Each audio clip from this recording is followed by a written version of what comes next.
Hello, everybody. Good afternoon. Happy Sunday to everyone out there in social networking land. Happy Sunday. I hope you guys are having a blast wherever you are, enjoying the Sunday and enjoying great things that are about to happen for you. My Sunday is very exciting. Today I am going to be interviewing a veteran in the business of the arts. And I'm saying arts because this gentleman is not only well versed in acting and writing and producing and singing and juggling and just the arts. So I'm really excited to talk to him and bring him on. But before we do all that, let me just give some thanks and praises.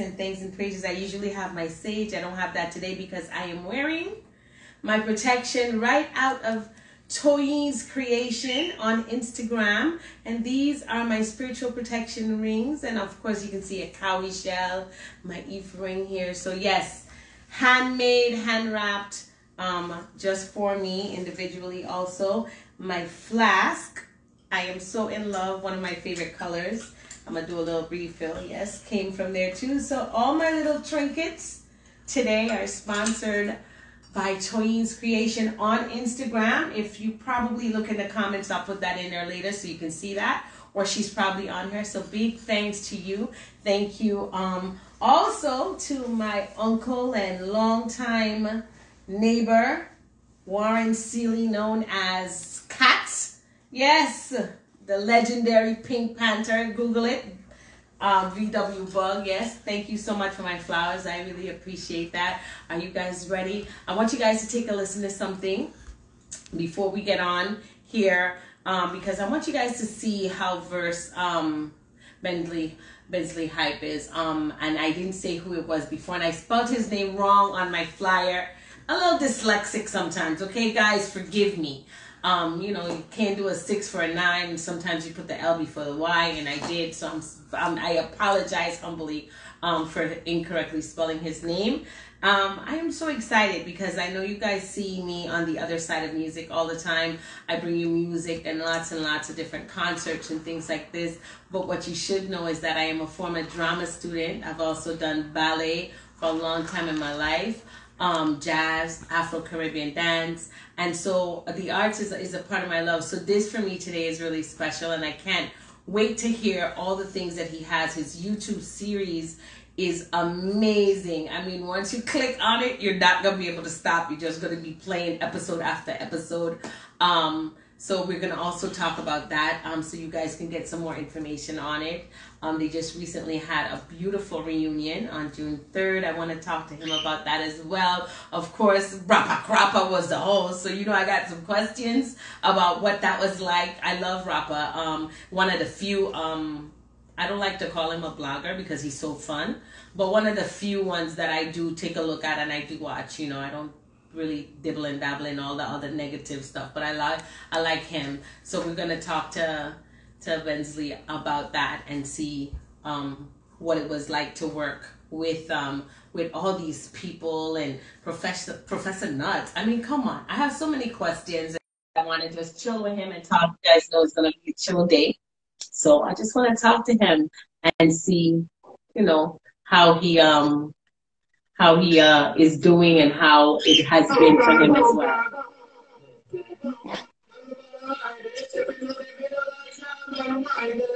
Hello. So, I have to cool it down. How are you? Hello, how you doing? Me nah blush. Blush? I can't tell. Melanin popping, so I can't tell. I am not going to blush. I'm not going to blush. Not today. I'm not going to do it. How are you? Well, I'm okay now. Give thanks. I'm okay. I'm chilling in I'm in Toronto right now, so I'm chilling basically. Yeah, Toronto is a chill place. We love Toronto. So big up to all the Canadians out there, all the French-speaking Canadians. I'm happy to have you on here today.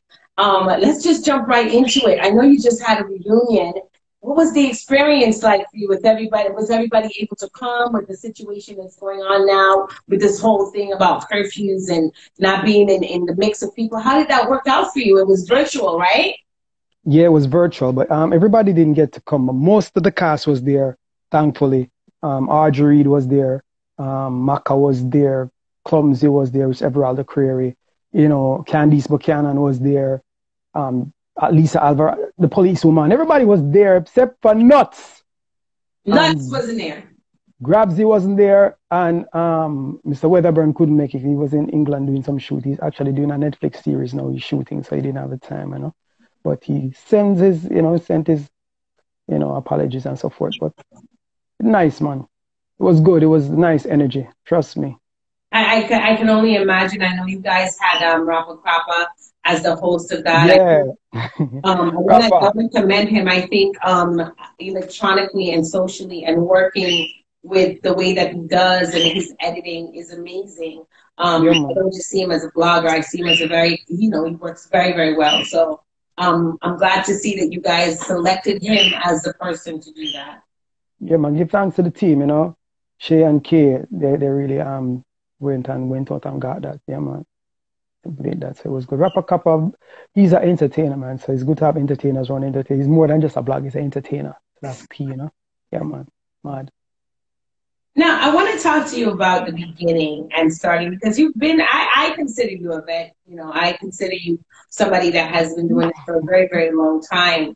But I want your story because I know you as the actor, performer, singer, producer, but I'd like to know a little bit more about you only because there are children now like yourself that are looking to get into the arts and probably would like to know how you made it and what you did and the different things. When did you realize that the arts was something that you wanted to go into? What catapulted you into that?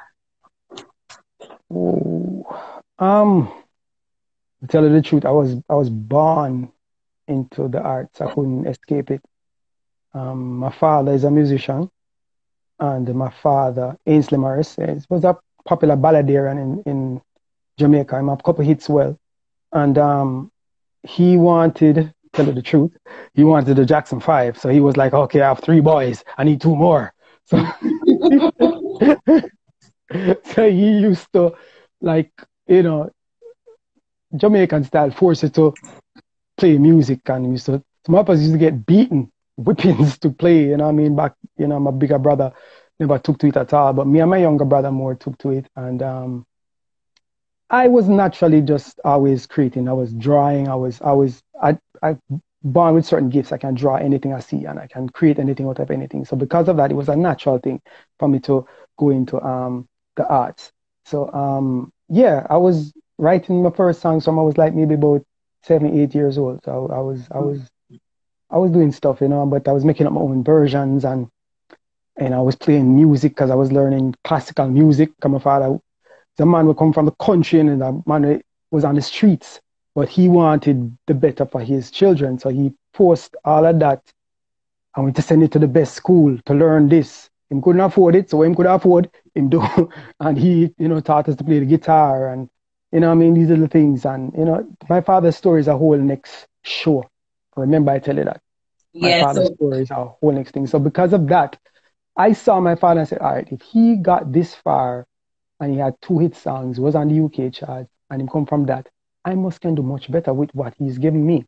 So I used to hook up with my cousins, which is like, I used to live on Cassia Park, on the banks, and my cousin them live at Seaview, Maka Ed, Clumsy Daps, so he's like, all right then, we link up my cousin them, and you know what I mean?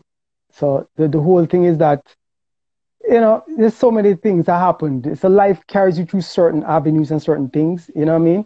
Going to Calabar High School, my dad and my friend them go get Eddie Murphy came out with Delirious. Remember that? And yeah, I remember that specifically because he had on the red leather outfit. And what happened then was that a lot of people didn't have VCRs to watch it, because them time if you have a dish, you have a VCR, you can't catch it, you know what I mean? So I had a VCR that worked sometimes with a videotape. So what I had to do, I learned it word for word. So when I went to school the next day, my friends were like, yo, I'm going to tell them about Eddie Murphy. I said, all right then, yo, what happened? So I used to act it out for them at lunchtime. So because of me acting out those things all the while, and anything them can't catch, you have to reenact it. That's how a lot of acting came to me. So they always wanted me to tell the stories. And at the same time, I write lyrics. I'm a DJ at lunchtime, DJ. Me, Baby Sham, my youth from TOK. I wanted Calabar was an infestation of dancehall artists, I tell you this. Cartel did up on the morning shift. And I can tell you some stories, but I'm not going too much into that. That's what I want. Let me tell you something. I don't think that people realize the value in these moments. See, for me, there's like a hunger to know this stuff because there's always a backstory to some sort of glory. And the walk is usually what grabs my attention. So hearing you say this and just imagining that there is another child out there that might feel, oh, my parents are being too strict on me because they see this art in me. Hearing you say how strict your dad was and just how you were catapulted into this, like you were gonna be hype no matter what. No matter what. You know what I mean? You were gonna be that. Yeah, you know what's funny? My father is a balladeer. Imagine if you send your son to learn classical music, learn vocals, opera training, because my father, he trained, he had Diana King and Chevelle Franklin as backup singers. So I used to train them, So I used to be there with my father, and he used to train them, and he said, Junior, this is how you sing, and because he tutored a lot of them along the way. And then your son said, yo, you know what dance I want to do? I put him classical to you. Dance, poor man. My father, what? You must go on the North Coast and sing what? For tourists. I was like, what? You crazy. I get bored easily because I don't know if it's an attention deficit thing, where I create things quickly. And then when I create them and I master it, I'm like, all right, next. You're bored. I'm bored. I'll get bored quick. Okay, so let me tell you something. I tease people all the time because I find that people that are in the arts or in entertainment are usually type O personality people, which means like we need to, it has to be something that we like for us to be interested in it. But then when we've mastered the art of whatever that is, like we're done with that, we're ready to move on to something else. Yeah, so what happened was, that's good, that's real, But what happened was that, my father and we never met eye to eye for a while because I was doing dancehall music, because I link up with my cousin them from Seaview and I got doing a park on LA Benz sound system. At time I was the young, Sprague did bus already on La Benz sound system. I was the young one coming up. I was the next in line to be, to be the next star. And the man was, yo, Benzly can make it. If you watch me on my crew, it tells some of that story as well. Season three talks about that story. And then I called my cousins over and then, we became famous in Duane Park and Seaview Gardens, Waterhouse region at the time, It's amazing because a lot of people don't realize how important sound systems are. And it's unfortunate that a lot of youths not have the access to sound systems and those things. Because what that does is it gives you a radio station for your community. Because when we did a song on our sound system and the sound system playing out every weekend and they used to do the CDs and so forth, it became the anthem for the whole area. Everybody knew the song. So you became a star in your community. Now it's hard. I know it's you have the competition and you can be a star in the community and you have to be a star in internet and the world. And sometimes I think it's different. I think it's different now because for you actually had to do the work. Yeah, man. You understand what I'm saying? You actually had to get an audience. You actually had to study certain things. You actually had to write songs and things like that. And I say the reason I'm saying that is not to knock the way that the arts are done now or music is done now. That's not what I'm doing. I understand that the times have changed and we need to change with the time. Like, I know I'm going to get that. What I'm saying is that I think the way that you worked is going to become a lost art because now anybody can go in front of a live camera. And whether they sound good or not, and a group of people think they sound good and they get a like, that's it. Now they're famous. You understand what I'm saying? Yeah, killing the creativity. You, the importance of being valued, not famous or popular in your community, Mm-hmm. valued. Like, you know, that you that can't sing, that you that can't juggle for real, like that you Mm-hmm. that bad, you know, that you that can't act Mm-hmm. like to be Mm-hmm. valued, with value to your art is like Yeah. it's now Dying thing. Yeah, what is it's not happening now? existing. Yeah, you're right on the money right there, girl. You're right on the money. Because I'm telling you, what happened is that I have love from my communities and the communities I grew up in, that it's not just fame, it's love. It's actual, they love me. It's like they really have me in them hearts. So if something happened bad tomorrow, as my father used to say to me, when you're going up, always set a nail and deal with people good. When you're going up, the nail you're going up. Because when you're coming back down, those are the same people you're gonna see. And what's happening Hello. with a lot of, yeah man, that was happening to a lot of these artists now is that them go fuse and they didn't set any nails. So it's when them fall in the boom and they crash. Oh God, because the foundations, those little things that Hold keep on, you. no man, hold on, no man, hold on, no man. Jesus. It's who sent you today? Who sent you? I got Who sent chilling. you? Yo, can I get an amen? A hallelujah. Hallelujah. Because preaching them. Yeah, Let me bro. tell you, when you said on your way up, Mm-hmm. you have to pass all them same people coming back on the way down. Mm-hmm. That's word. That's real life. That's a real situation. Yeah, Real man. situation. Yeah, man. So these people that even when you're coming down, sometimes you may come down, you're not gonna fall. They brace you and they help you. If you step back up, they step back up. You know what I mean? So it gives you continuity in your career. You know what I mean? Instead of whoops and down. You know what I mean? So yeah. So that's that happened. But as I said, my pops wasn't with it. So the crew, oh my, 17 years old, my boss took up on the stage. It's a bird. It's a plane. Damn. So yeah, Yes, and listen, you can put that song on right now in any yeah, dance, any place, any home, any party, there and you go. everybody is going to have a good time. Everybody are gonna stop, and everybody are gonna say it. Everybody is gonna say that Yeah, phrase.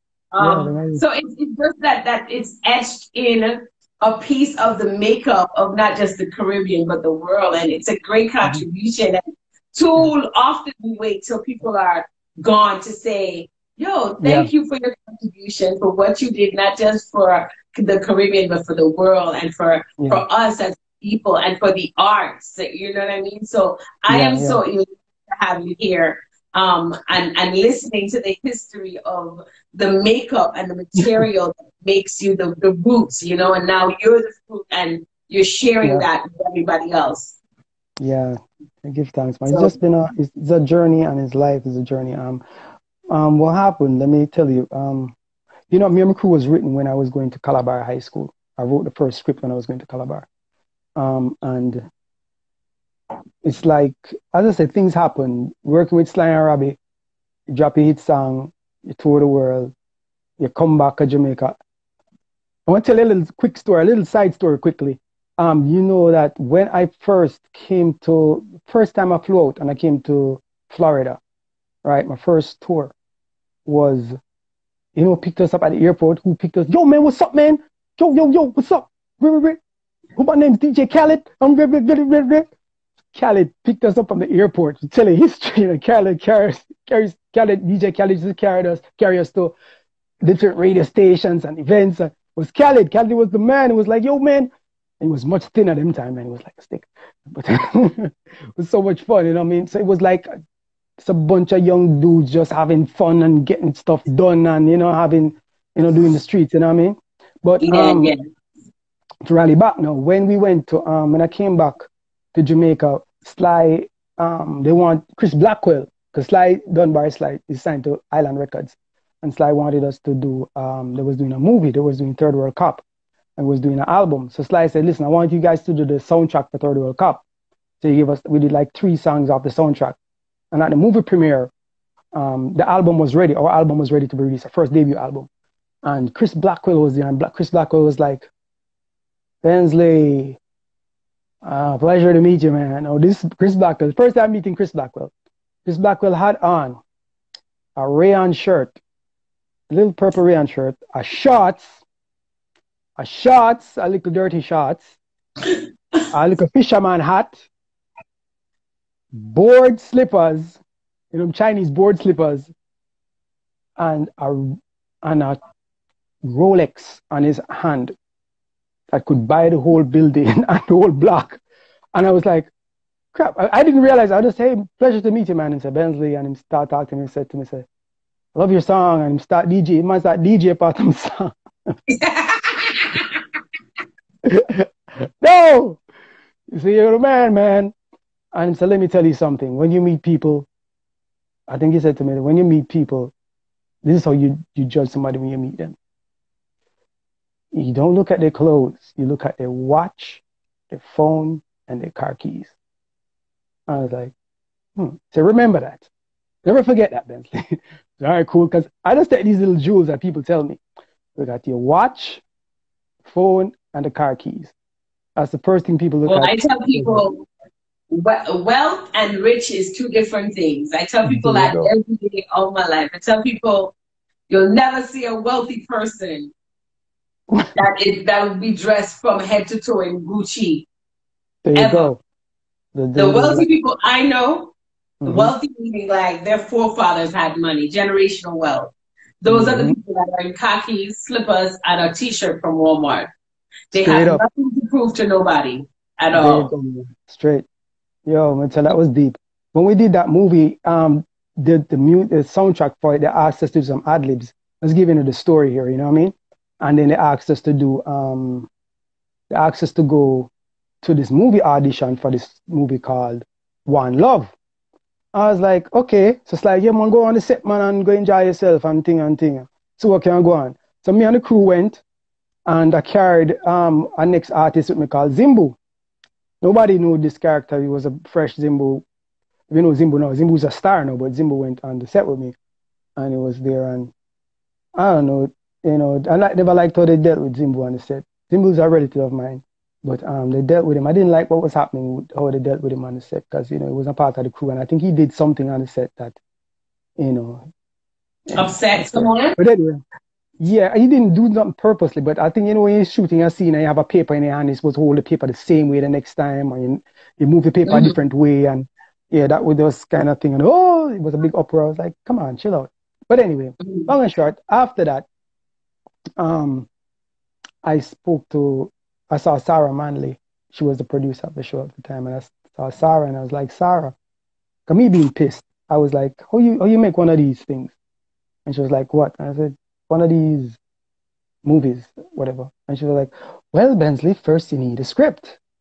I was like, okay. And then, I said, well, and then you need a pilot. So I was like, okay, I need a script and a pilot. So that's it. Yes, you need a script and a pilot. Then I said, all right, cool. And I just went home and I drew for that same script I wrote when I was in high school.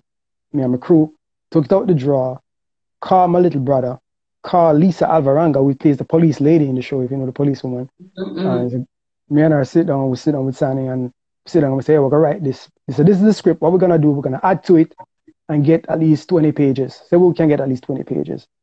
And we just started to write, and then characters, everything else built on what we had there before. And everywhere I went after that, I got a deal with some dudes in Florida, a record deal. And I was like, yo, I have the script. He said, what? He said, yeah, I want to do this album, man. I have the script. Okay, some dudes working with Damien Dash and was doing some stuff. And I said, hey, I have the script. Okay, cool. I went to G-Jam down there, and I was working with Philippe Zad and some more producers in G-Jam. And Rick Elgood came in and said, hey, Rick, I have the script. So everywhere I went, I have the script. Till Rick was like, what's it? I said, it's like the Jamaican Fresh Prince of Bel-Air, man. I explained it to him, I hype it up and say, well, let me see it. Let me see it and say, oh, this is cool. I like it. I said, you guys, we're doing our next movie and some other movie, Surf Rasta or something like that. Went in there, did a cameo and that too. So time went by, and then, I came back to Jamaica. I was living in Florida for a while. I came back to Jamaica, and years. People need to understand that these things don't happen overnight. It takes time. And sometimes you have to just keep hitting it. I always say you have a hammer or a chisel and a big stone, and you have to keep chiseling away. If you don't have a big hammer, you chisel what you have. Use what you have, keep going. And that's what I kept going. you know, till I came back to Jamaica, and then he said to me, hey, you know, I may have somebody who's interested in putting some money in this. I said, yeah, for real? You know, I have somebody too. And he's like, really? And I said, yeah. And then some dudes I knew came in and invested. I was doing an album with, they came in and we shot the pilot for it first. And he shot it and it was like, yo, Benzly got it done. And I said, yes, that's the first step. What we need to do after this now, I got the script and got the pilot. What else? I said, okay. You find some investment to shoot the full season. So we went and we hunted for about 2 years. We got a television station interested, and I got Pepsi interested because I knew some people at Pepsi at the time. And big up Denise Dixon. And she came in and we did that, and then first season, me and my crew, it happened. You know what I mean? It was like people was like, I can't believe this is really happening. And now you guys are on your what season are you guys on now? We are on the 4th season going on, the fourth season. The fourth season. And this is on, well, we can view it on YouTube. And so I just like YouTube because I can watch like more than one episode at a time, you know? Like I could just put it to play and it just continues to play. So I don't have to like keep stopping or searching for it. So I like that. A lot of times in watching some of the episodes, are there times where, because sometimes I feel like I'm actually there and I want to bust out laughing because I know there are times you guys can't even keep a straight face. Exactly. Even when it's serious. How do you guys, if there's something happening and you don't remember a line, do you ad-lib? Are you able to ad-lib? We do a lot of that. Sometimes you want to laugh and then you hear some stuff and it's like, all right, I kind of know how the story goes, so let me do something here. And you just make it up, you know what I mean? Professor Nuts is very good at that. Professor Nuts is like, you know, that brother then an easy ass star. Well, I know he's not easy because let me tell you something. This man will see me